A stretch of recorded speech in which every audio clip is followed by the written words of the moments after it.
Today we're going to read MCELLIGOT'S Pool by Dr. Seuss.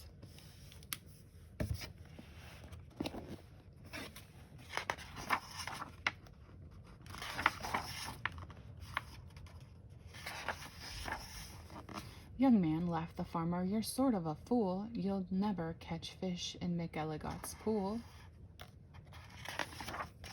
The pool is too small, and you might as well know it. When people have junk, here's the place that they throw it.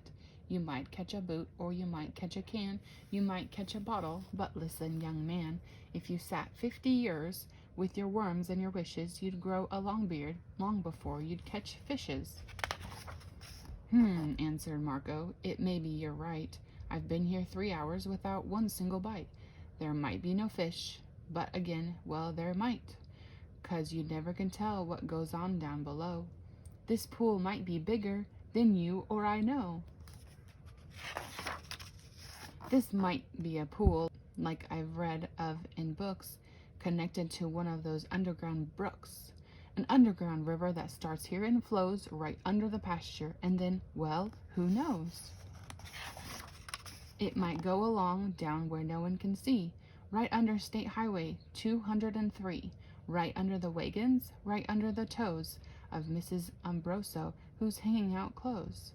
It might keep on flowing, perhaps, who can tell, right under the people in Sneeden's Hotel, right under the grass where they're playing croquet, then under the mountains and far, far away. This might be a river, now mightn't it be, connecting MCELLIGOT'S pool with the sea. Then maybe some fish might be swimming toward me. If such a thing could be, they certainly would be.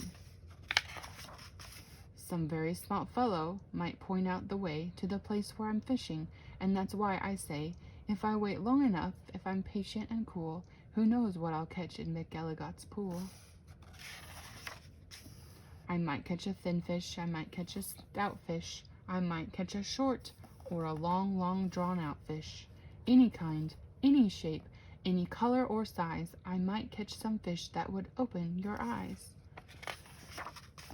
I won't be surprised if a dogfish appears, complete with a collar and long floppy ears, woofing along, and perhaps he might chase a whole lot of catfish right straight to this place. I might catch a fish with a pinwheel-like tail. I might catch a fish who has fins like a sail.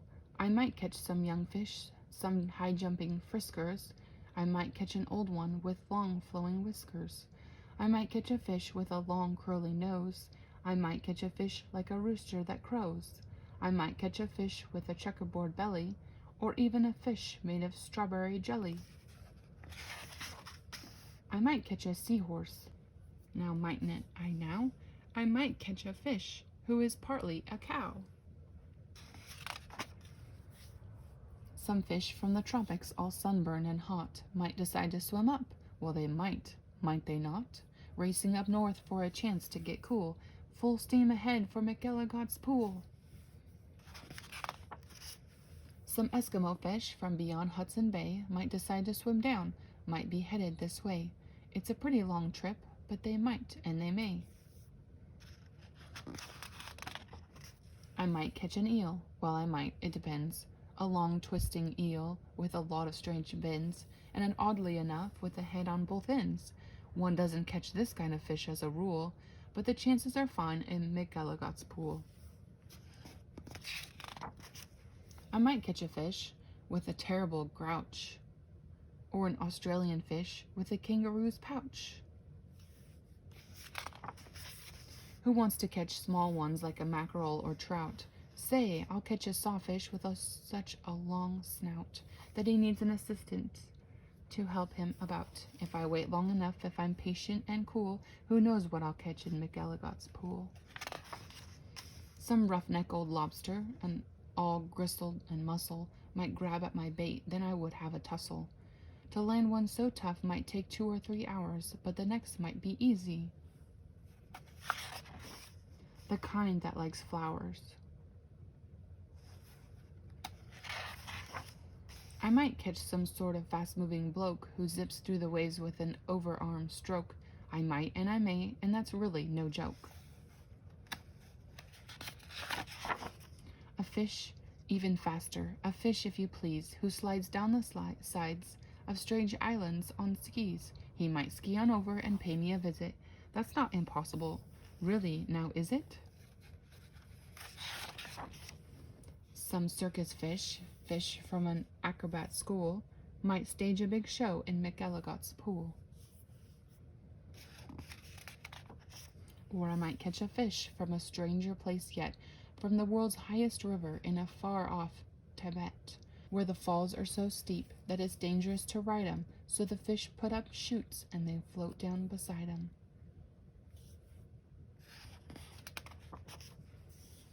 From the world's deepest ocean, from way down below, from down in the mud where the deep divers go, from down in the mire and muck and the murk, I might catch some fish who are all going glurk.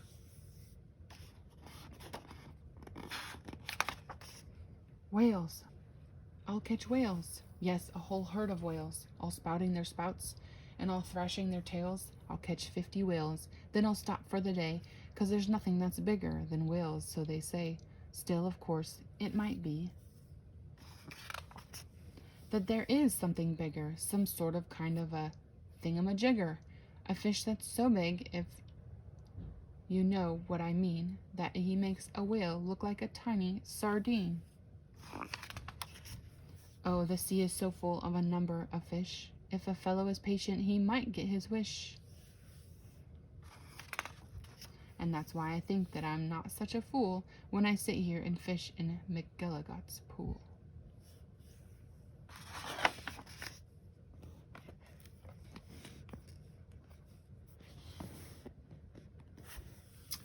And thank you for watching. If you like this book, give it a thumbs up. And let me know of any other books you would like me to read in the comments down below. And don't forget to subscribe.